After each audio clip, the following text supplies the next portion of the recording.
Welcome back, listeners, and welcome back, Emily, to the Soulful Speaking podcast. For those of you who don't remember or missed her first episode, Emily is a seasoned creative with over 20 years of experience in video sketch comedy, marketing, and leading dynamic teams. On her last episode, she courageously let me coach her. And today we're going to hear more of her story and also hear a bit about where that went. Welcome back, Emily. Hey, thank you so much. So happy to be here. Yeah. Let me ask you where your speaking journey began.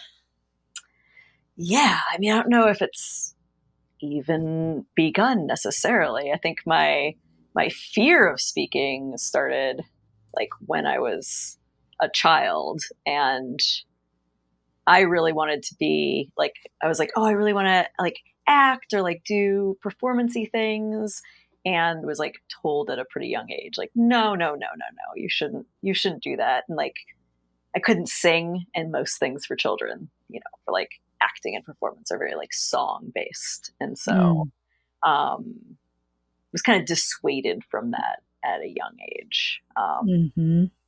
So yeah, I think like it's been more of a journey of like regaining my confidence and regaining like, oh, I could learn these skills. I do have things that are of value to share, and figuring out like that source of confidence for myself has been more of my focus in the last a few years. So for a long time I was just like, oh, I just don't do that. It's fine. I don't do that. Other people do that, but I don't do that. And now I've been kind of pushed in directions to be like, oh yeah, no, you do need to do this. And yeah, it sounds like you had a curiosity and an attraction to it as a child, and then that got suppressed and went dormant for a while and then got reawakened. Yes. And it's funny because even in like just going back to middle school, was like, oh, I'll do this theater performance thing after school, and I'll get to act. We're doing these little plays. And then the teacher assigned me to be the director, which has directed my life since quite a bit. And I found out that I was very good at that. But yeah, still wasn't, it was like put in the director seat then instead of performing. So instead of performing. Yeah. And when it got reawakened, what happened that reawakened it? I feel like with most things, when you're being pushed out of your comfort zone, it's more out of necessity. My business was a little slower this year, and it's like, okay, I do need to start doing visibility. I'd been running on referral and repeat clients really consistently. I did not have to do my own marketing, even though I'm a marketing firm. It was wonderful. Clients just showed up in my inbox like magic. It was great. 2024 did not function like that. And I'm like, okay, I think I'm getting pushed into needing to be more visible, needing to do some do some marketing for my marketing company, and get in front of the camera. Stages haven't really like come up as a necessity yet, but at least getting on camera, sharing things, being more visible in that sense, being more visible with my messaging, all of that. So a friend recently was joking about imposter syndrome and how like needing to pay your mortgage is the quickest way to get past imposter syndrome. I love that. And I'm like, yeah, you're not wrong. You're not wrong. Yeah, there's the like when the risk of there's some kind of quote that like, we open when the risk of staying the same becomes more painful than the risk to change, and nothing like a mortgage pain to actually make the pain or the fear of the pain of being seen less than the fear of the pain of paying the mortgage. Right. So yes. Yeah. Especially in Los Angeles. That helps too. Yeah. And the universe really does always kind of put us in the circumstances to practice what we preach. to embody the transformation and kind of our lifelong journey. So for you, you're preaching or teaching to others, helping others understand marketing. Meanwhile, you're going through one of those phases where it's like having a line out the door at an Apple store. Right. You don't really need to do anything. And then all of a sudden the line dries up and you're invited to do the very things that you are asking others to do and be visible and use your voice. Yep. Somebody said, like, gotta take your own medicine fairly recently. And I was like, Yeah. yeah, totally. And I'm excited about it. A little scared, mostly excited. Yeah. What have you been learning so far as you take your own medicine? Yeah, I think it's been hard. Well, it's been interesting. So my husband is a performer. He's been doing it his whole life. It comes very naturally to him. He can get up on a stage and just like improvise an entire speech and like zero anxiety about it. Just easy. In front of a camera, no problem. So, and we've been filming these sketches together recently. And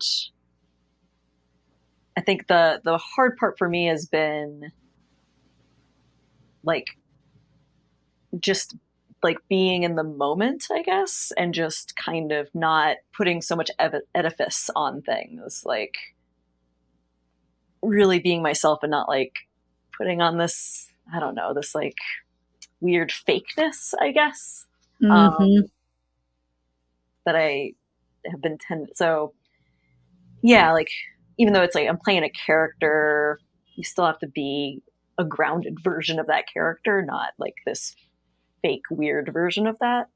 Yeah. Like an intimate, real version of that character rather Right. than a caricature. Yeah. And even though we're doing goofy sketches and it's not like serious acting by any means, but still like the same principles all align. And it's funny because I direct, and so I direct other actors in doing this, but then oh god, making myself do it has been difficult. Yeah. How I would imagine that being in the director seat for so long is potentially contributing to having your own inner critic there. Oh, yeah. Instead of, it's like you're relearning how to drop in and be present when you're doing these sketches because you've Right. been the And I one think who's been the critical outside eye for so long.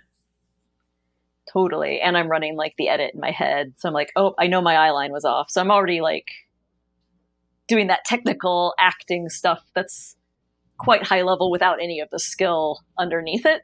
So I don't have, because I'm like thinking of the technical side of like, oh, yes, it should be here. And if I make this movement, the edit is better. And, just thinking about that stuff, which are very good actor things if you have like the baseline emotionality taken care of first. Yeah. And it feels like you even have to learn how to do those things from the inside so that they become, instead of conscious competence, I can do it when I'm thinking about it. Yeah. You know how to do it from the inside out without thinking about it. Right. Like professional actor will just know where their light is and not be consciously thinking of that necessarily, but just will show up there or know that somebody will tell them to move if they are not there, and it's fine too. Trust that. Yeah. Trusting the person who is actually out there being the director. Right. What is it like for you to trust yourself and others? Tell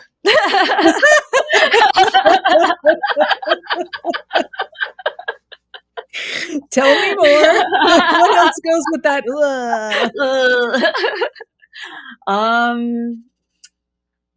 Yeah, I think it's uncomfortable. I think it's like a similar feeling to like somebody like taking care of you, or somebody like doing like I have a hard time maybe like receiving gifts and compliments and things like that. And I think that trust feels similar. That there's a similar kind of discomfort. Mm-hmm.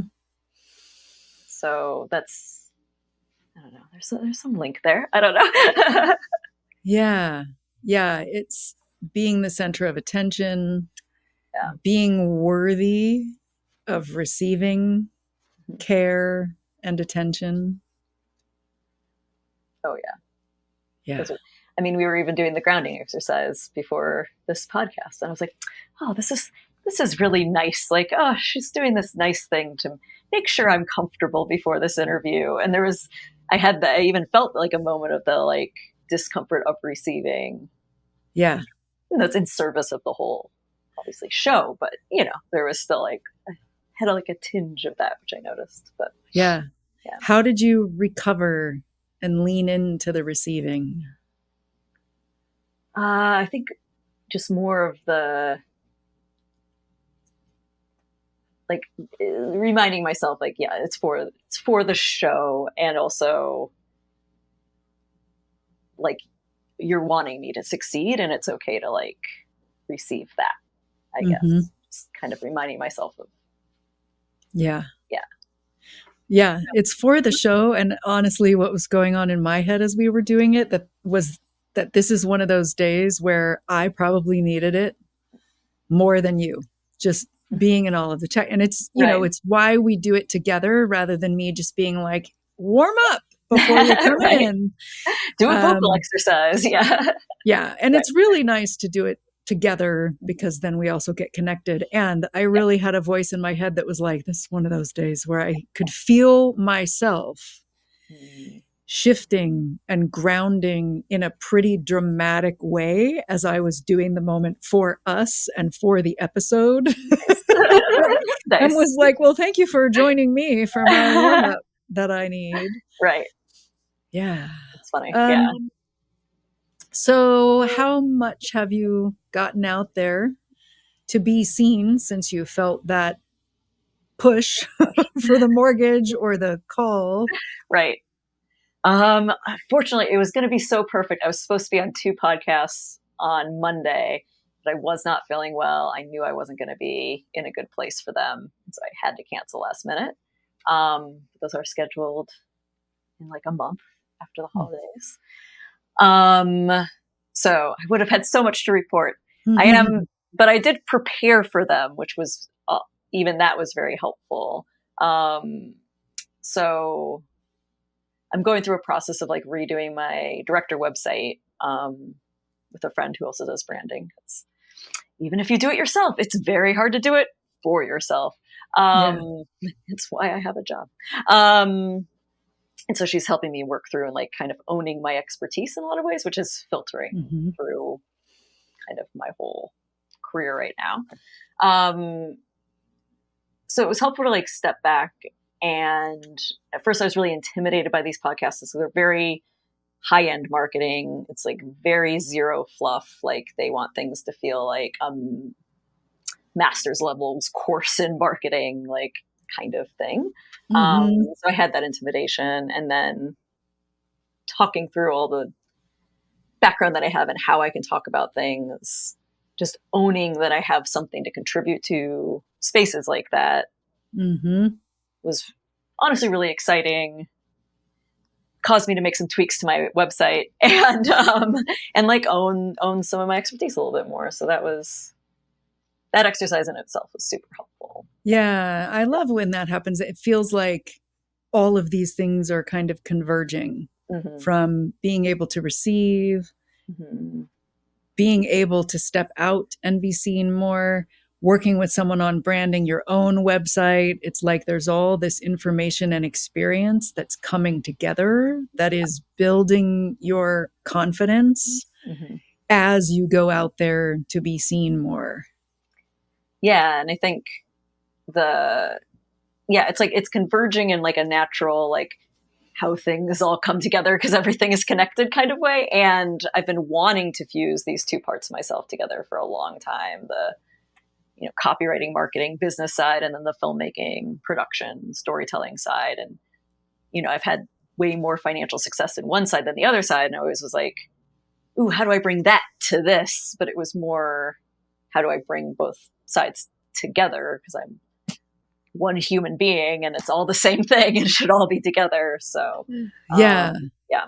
Yeah. And you are both a person who is behind the camera and now someone who is on the camera.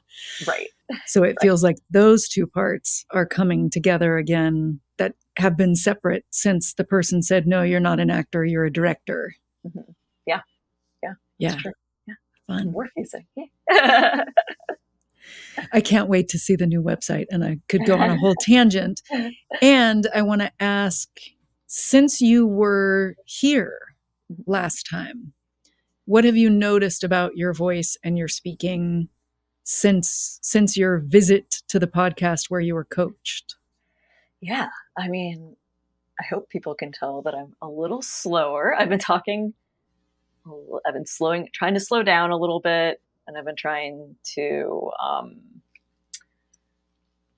it's funny that that coaching also coincided with like another experience of wanting to take space in a moment, and trying to practice like trusting my gut.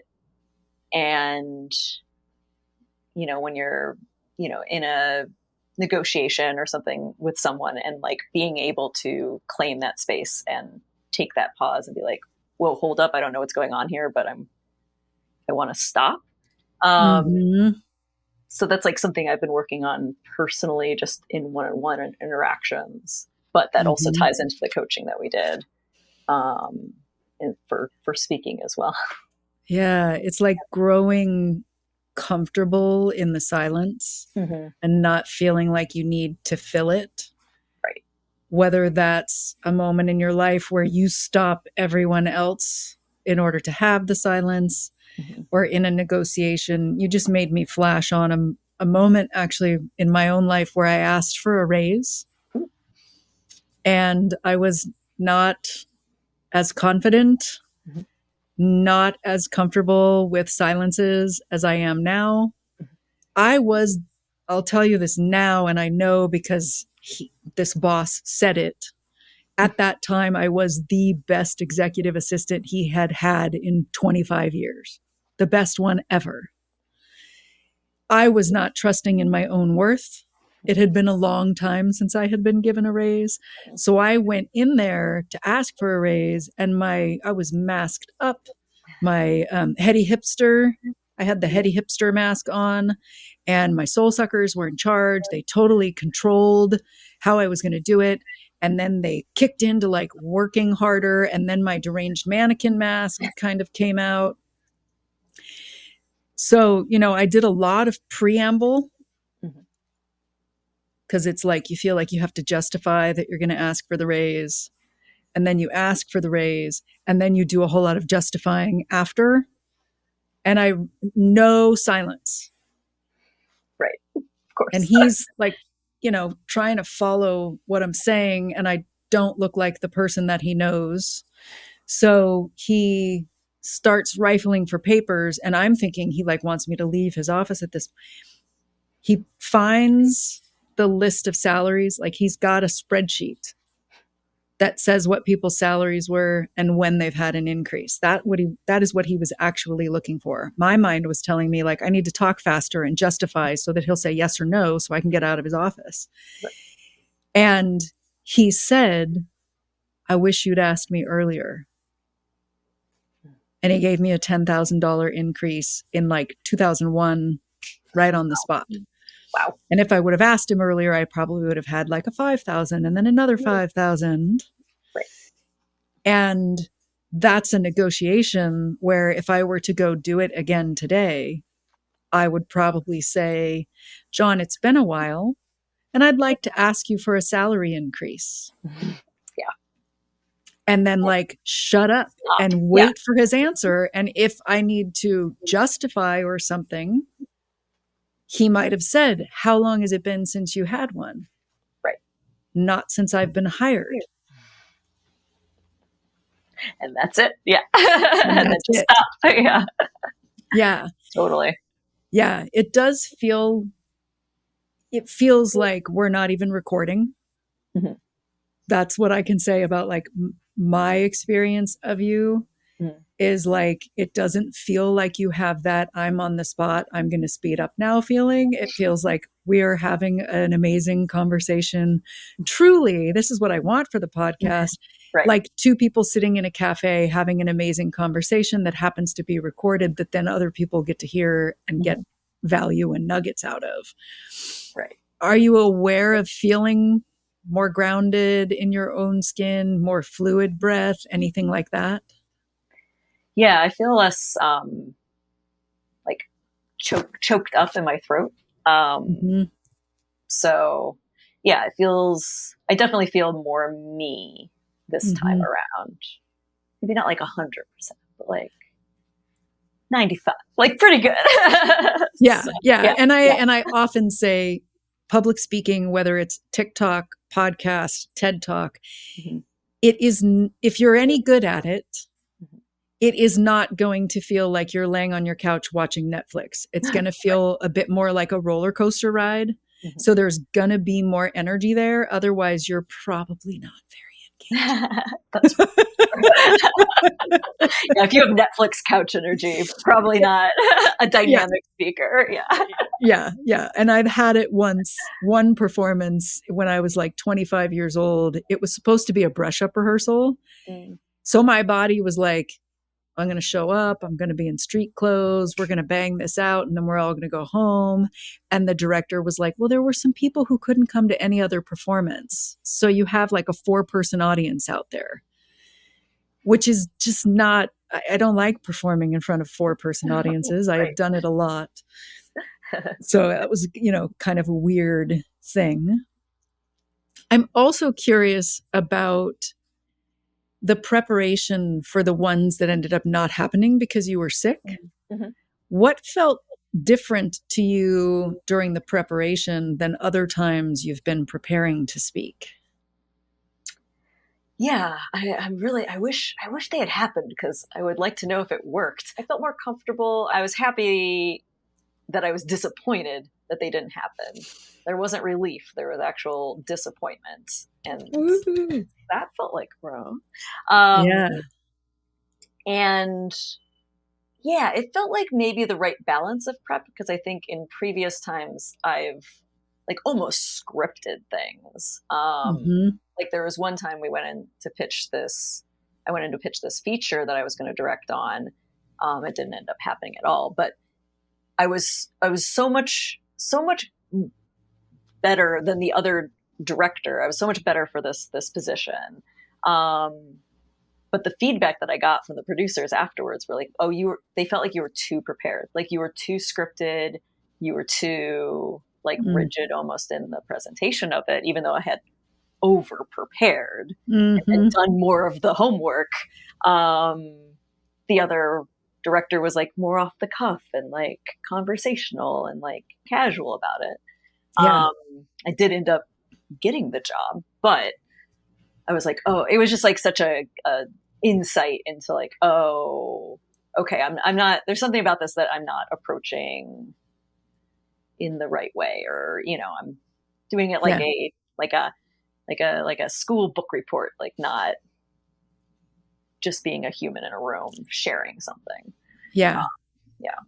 Yeah. That feels like, I know the controlling stage mothers are your top soul suckers, the ones that scream the loudest, and they can do that. It's like the kernel of the message is be prepared. Right. And they swing way over when, if you're an artist, there's kind of two things going on at the same time. There's the craft and the preparation, and then there's also the creative spark and the passion. Mm-hmm. And you don't want to prepare so much that the creative spark and the passion gets hidden underneath all of that preparation. You want to prepare enough that it allows that to shine through. And it sounds like that's the level of prepared you were, which also is like, of course, Mm-hmm. when they said, well, when you said I'm sick and it's got to move to January, you're like, oh, because the passion was still there even for you. Mm-hmm. Yeah, no, that's true.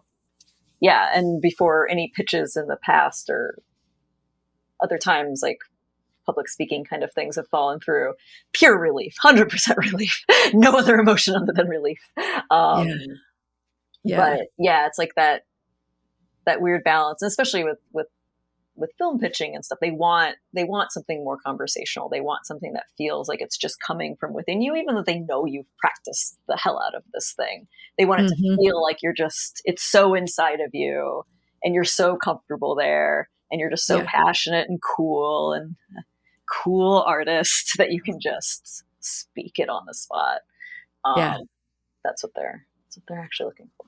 Yeah. And Just everybody knows the illusion that's happening, and right, we all still would rather have it be that way. 100%. Yeah, yeah, Yeah. yeah. I'm getting this urge to have you share some of the marketing stuff that you would have shared on the Mm, podcast that you went on for a couple of different reasons. So you get to do it. So yeah. we see where you are. Let's go ahead and have you share some of what you would have shared had you done the two podcasts earlier in the week. Yeah, cool. Cool. So yeah, so I mean, one of the main things I was going to talk about on these podcasts was about how to create low budget video campaigns that compete with $1 million campaigns. The other one was about how to like train your brain to be a Hollywood writer's room. Uh, Ooh. Well, they're both so juicy. I think since this is Soulful Speaking yeah, and showing up on video is part of what I mean by soulful speaking. sure. Why don't you tell us a bit about how to create videos that compete with big budget videos? Cool, cool. Yeah, we can also talk about like why comedy is the key to marketing. That'd be the other one. Awesome. So yeah, let's do how to create low budget video ads. So the first part is really keeping in mind your hook. This can be an audio hook. I think most people think about a hook as just the text that goes over the video. Um, like ask a question or create some intrigue. We are seeing people falling into a little bit of hook fatigue. The more clickbaity stuff isn't doing as well because people kind of know the game now. So we're leaning into a little bit more of the conversational hooks that are still intriguing and click worthy, but not as clickbaity. Mm-hmm. The piece that people forget about a lot is the visual hook and how that interplays with the text.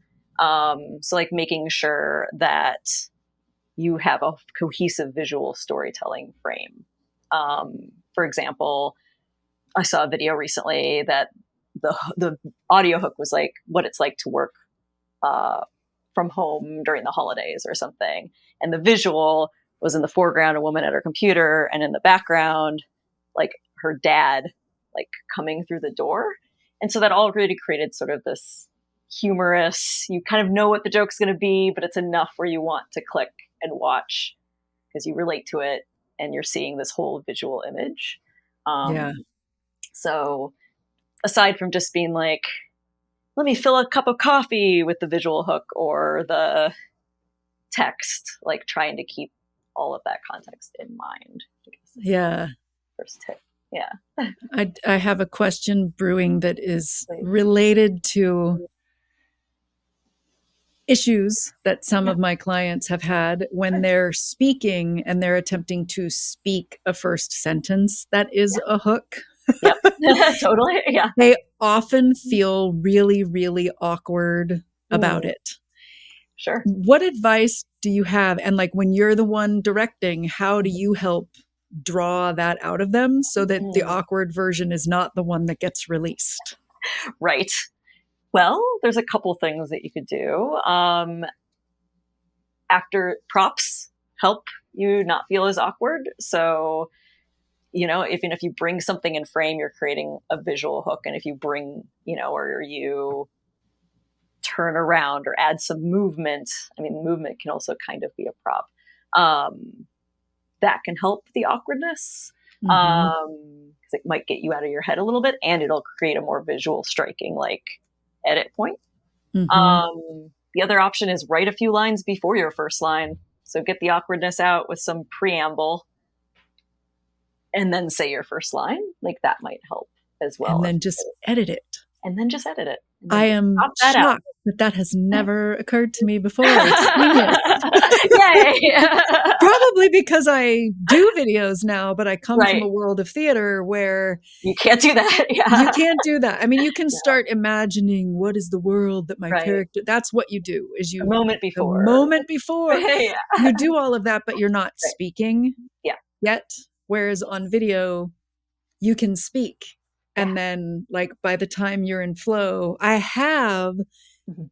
done a whole take myself and then just without stopping, started again. Yes.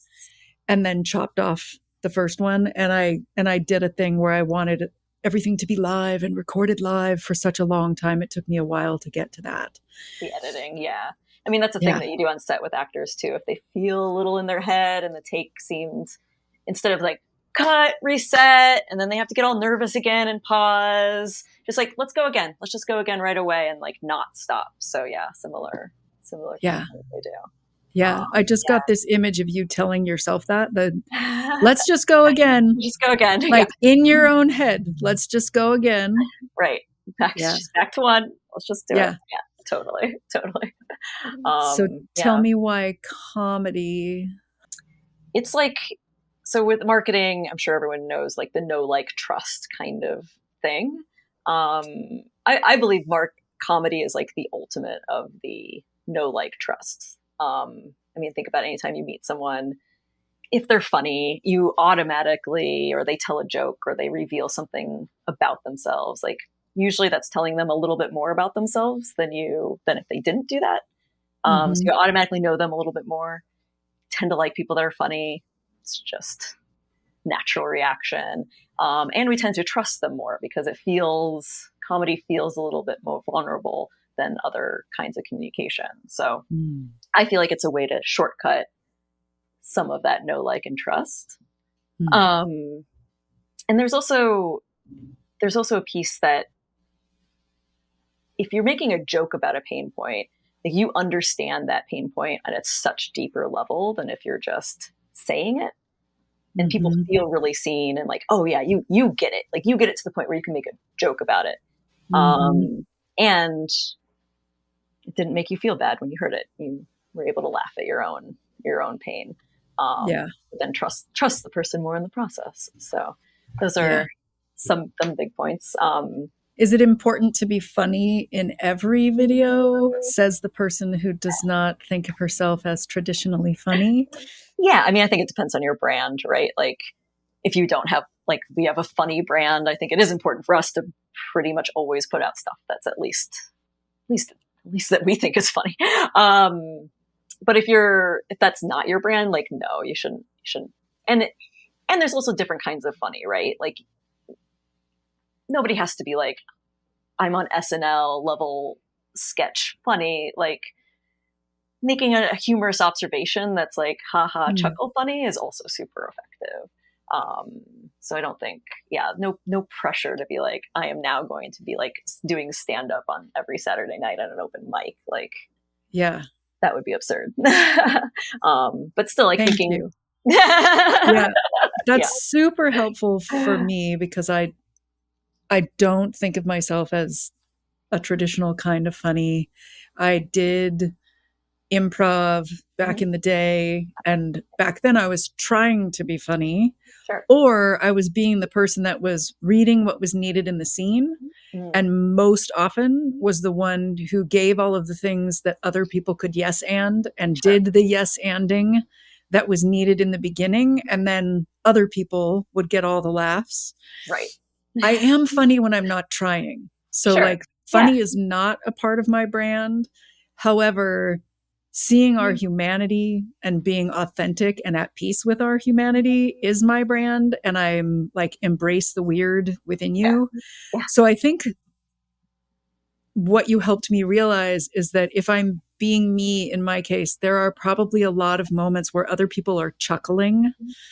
Like I'm laughing at myself and they're laughing at themselves, or we're laughing at ourselves together, and that's happening. And I don't really realize it when I'm just embracing the weird. And even back in the days when I was in improv, I was like 22 years old at that point. I would do something, and when I got a laugh, I would like stop and look at the like, What? I wasn't trying to be funny. How is this happening right now? And Right. now that I'm 52, it's been 30 years. I know if I just be me, there will be times people laugh. It happens when I'm in character in a show where there is a part of my brain that's hearing the laugh and kind of going, cool. I did it. Yeah. No, So that's thank awesome. you for that.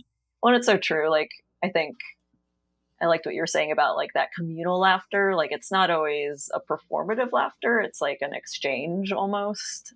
Yeah. Especially like, yeah, in the world of speaking and using your authentic voice. I mean, there's just so much funny, relatable experiences with that kind of work Yeah. that I'm sure everyone's like, oh my God, yeah, I did that too.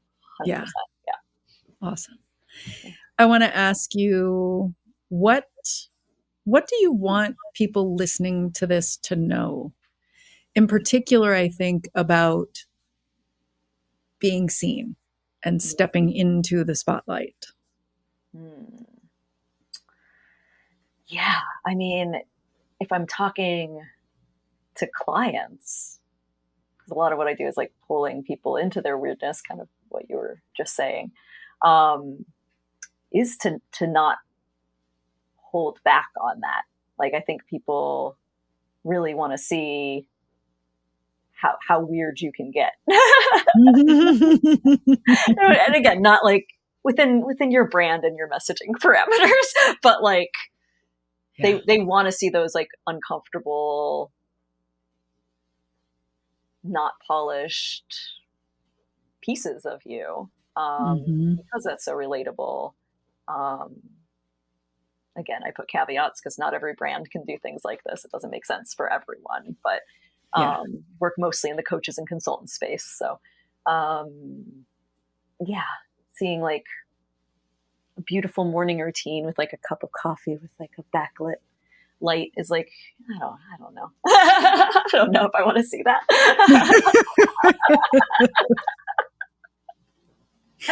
Yeah. Whereas the post of like, here's the mess, like here's this view, Yeah. and then like here's the tornado pile of my creativity. I don't actually have it right now. It's Yeah. relatively clean.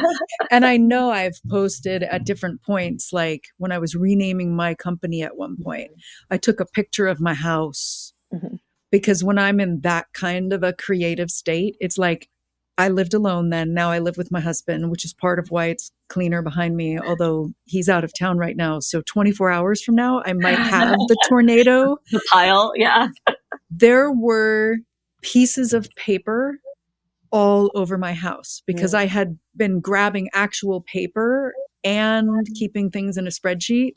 And at a certain point, I had like different logos and different names. And I took a picture, and it was like there was just paper Oh yeah. all over my house. And when I was teaching theater with like 38 different students and a really big theater, at one point I was like, where's my phone? And the people were like, your jacket is over there, your water bottle is over there, your phone is over there. Cause there's just something that happens when Yep. I get in the creative space where it's Yep. like, woo, this must have been a really good day if like the jacket, the phone, the piece of paper that I never even looked at again, and the water bottle are all in different parts of the room. It Oh my must have God. been a really good class. I relate to that so hard. I would lock my keys inside my car at least once every directing project, back when you could lock your keys in your car. But Yeah. yeah, every Yeah. time. Every time. Yeah. This will be in the show notes and saved verbally for people driving cars and listening. Where can our listeners find you if they've fallen in love with you and they want to get to know you even better and potentially hire you? Yes. So you can find me through my website, penguincatcreative.com. Also scrappyads.io if you want to see our video production work. And then we've just now in the visibility journey, been posting on Instagram, which is at penguincatcreative. So, Nice. Thank yeah, you. Thank yeah. you. All right, now let's go ahead and go into our Pivo pivot. Do your best to answer each one with one word or a short phrase. Okay. What is your favorite word? Delight. What is your least favorite word? Wet. What turns you on creatively, spiritually, or emotionally? Seeing other people exhibit their talents. What turns you off? Dishonesty. What's your favorite cuss word? Fuck, man. What sound or noise do you love? Sound do I love? I don't know. This is so cheesy. My husband's singing. So cheesy. It's better that that's not the answer to my next question. What sound or noise do you hate? My microwave beep. I hate my freaking microwave beep. It's the worst beep. It's so hard. What profession other than yours would be fun to try? Ooh. I feel like there's an alternate history where psychology. What profession would you not like to try? Anything with sports? No sports. And Emily, what do you hope people say about you on your 100th birthday? She was just a blast to be around. Well, I have had a blast. Yay. Good. Thank you so much. Yeah, thank you. This was really fun. Really appreciate it.